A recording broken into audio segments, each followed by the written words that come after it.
Hello, and welcome to my Halls of Atonement PUG guide, featuring a 14 key with the affixes Fortified, Storming, Inspiring, and Prideful. Let's get started with our first pull with the two mobs in front. I grab some threat real quick and time myself with a pad to then bring them together into one pull. At this stage, I've popped my shield wall to alleviate the healer's stress as I grab the mobs and smash them with as much threat as I can in preparation to kite the Gorgon Hound mobs, as they are the ones that cause the bleed, and that is where most of your problems are going to come from this dungeon if handled poorly. Pull 2. This includes the two casters overlooking the courtyard area, the pack of little mobs to your right, and if you have a Venthyr, which in this case I'm the Venthyr, you control the gargoyle to destroy these packs.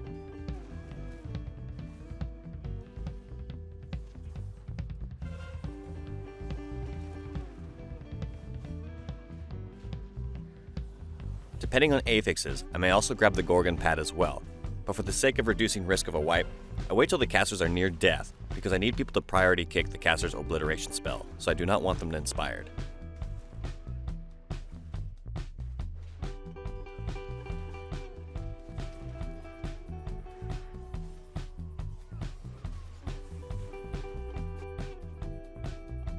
Pull 3.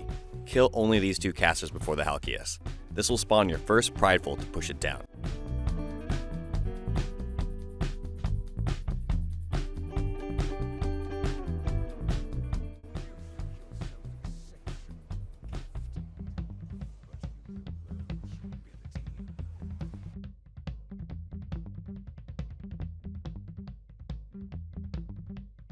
Make sure on the Halkius pull you kick the Sin Collector, so he doesn't spawn a bunch of little mobs.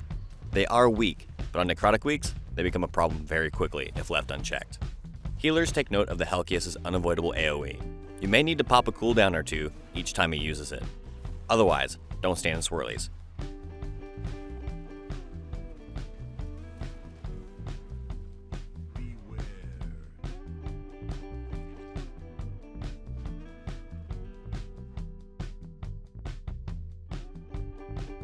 Afterwards, mount up with your buff and head the other way. Pull 4. Now that you have the Prideful buff, use it to pull everything together. Same mechanics as before. Just be mindful not to pull the small batch of mobs to your left. They are weak, but it will mess with your percentage and just adds more potential problems with affixes.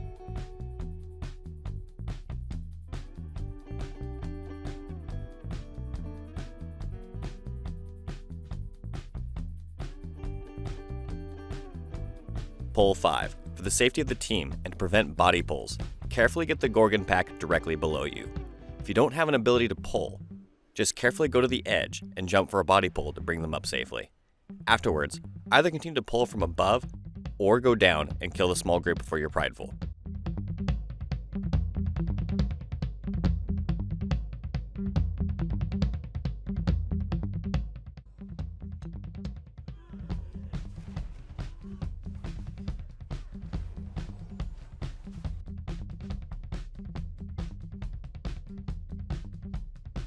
Bear in mind, it is safer to pull from the top, a risk I paid for this on this run due to the Gorgon pack on our right, which was body pulled.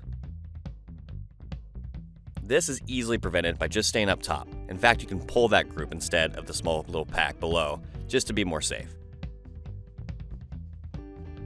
Pull 6. This is your last Halkius pull to charge up the first boss. Deal with it accordingly.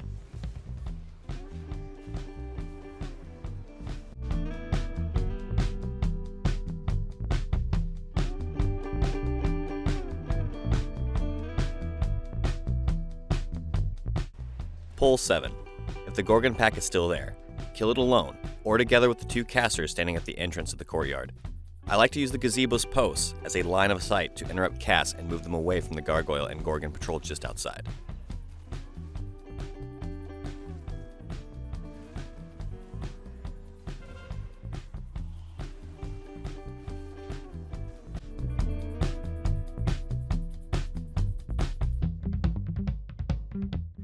Once you are ready, pull the patrolling Gorgon pack, again using the gazebo to line of sight so the mobs can't attack from range, and move to you, and this will spawn your Prideful.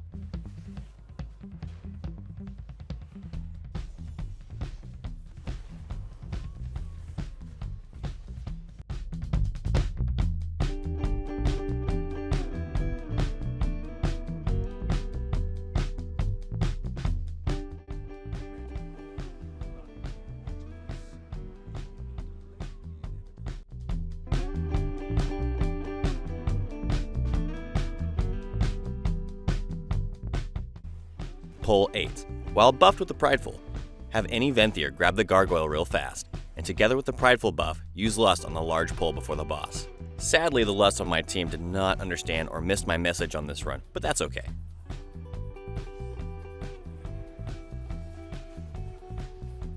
If he had, the mobs would have died very quickly. And then you grab the last Gargoyle, and with the remaining Prideful and Lust timer, you dive into the boss. Boss 1, the Halkius. This boss is fairly simple. The circle just means if any player goes outside it, you'll be feared indefinitely, so don't get caught outside. He will target random players with a heave debris, and it leaves behind zones you don't want to stand in as they do damage over time.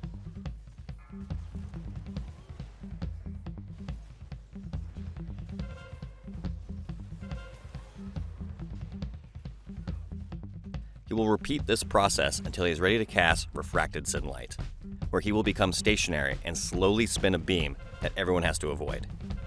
As a tank, it's important to make sure you time the positioning of the boss to have enough space for people to not stand in heavy debris.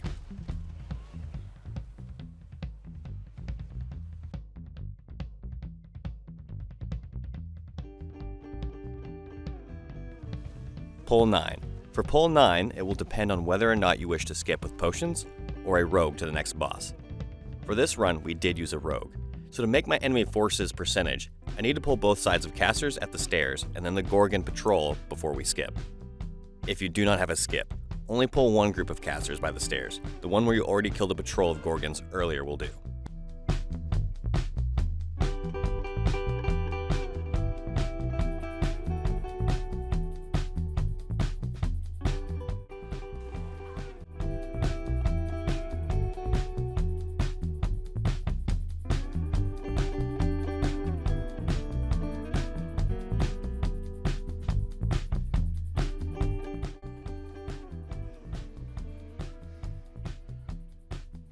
So if you did not plan this skip, all you need to do is pull the small pack of patrolling gargoyles and the 2 mobs standing by the statue.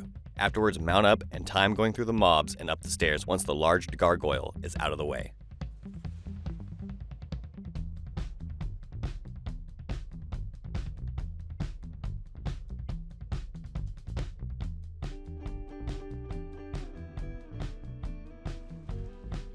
You will body pull one of the gargoyles on the stairs and use him as your final mob before the next Prideful to use on the next boss. Pull 10. When transited correctly, you only need to pull 1 gargoyle. Since we had a death on the skip and they came back with stealth potions, we had 2. Not a big deal, we just need to make sure they died together for the Prideful spawn. The only thing is they do a knockback attack that does a lot of damage. You can outrange it, just make sure when you kite you don't accidentally aim it at your team. Once dead, kill the Prideful, open the door to activate the second boss.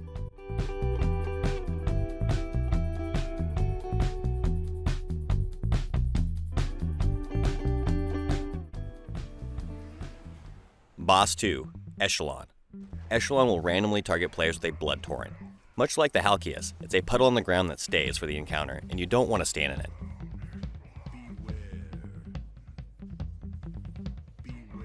Meanwhile, he will cast Stone Call, which will bring in his reinforcement of gargoyles.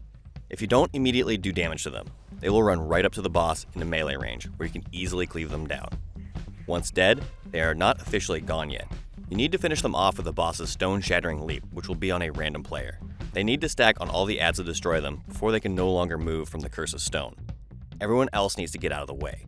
If a decurse is in the team, just get the healer out so he can keep healing while people are stuck. Rinse, repeat until he's dead.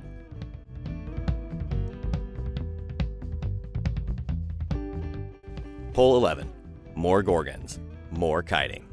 Big defensive cooldowns, and smash all the buttons you can to produce as much threat as possible, and then get out of there.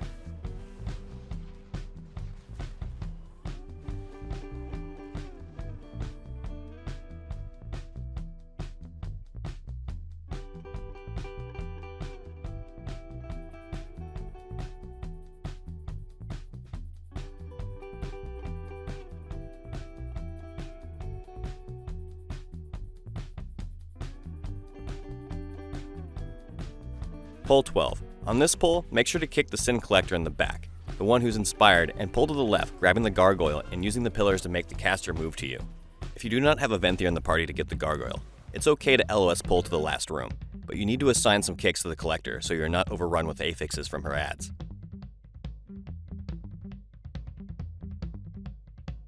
Before engaging the boss, grab the other gargoyle and quickly pull the boss.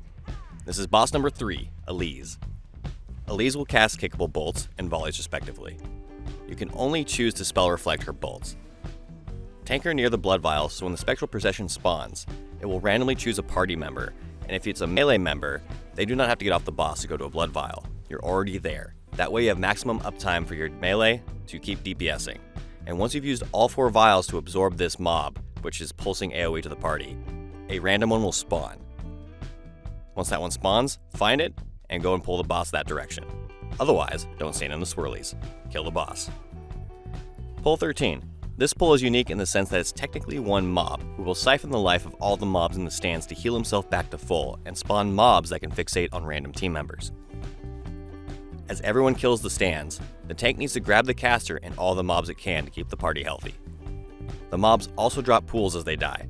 Once he's dead, get your Prideful and pull the final boss.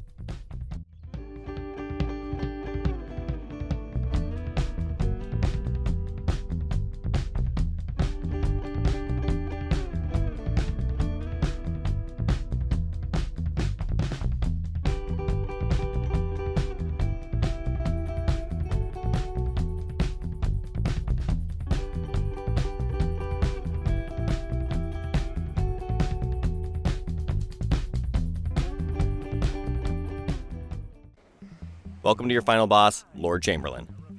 With the Prideful buff, use Lust and burn the boss down. You will randomly grab statues and toss it at a random player, doing a ton of damage when it's a tyrannical weak. It does not offer much of a hint who he's going to hit. However, the best way to avoid it is to either use a movement ability or to hide behind a statue he has not chosen so they collide and they don't hit you.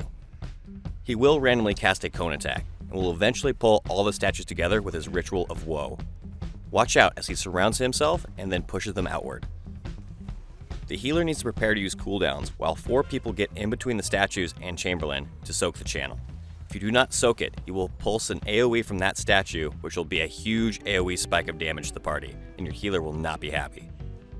The tank also needs to keep an eye out for Stigma of Pride, which is a damage over time on the tank that will require some cooldowns to help the healer manage it as it gets stronger over its duration with each tick.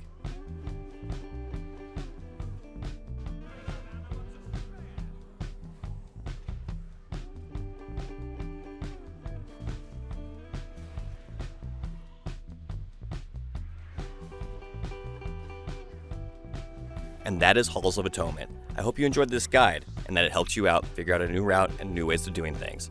Thanks guys, good luck with your keys.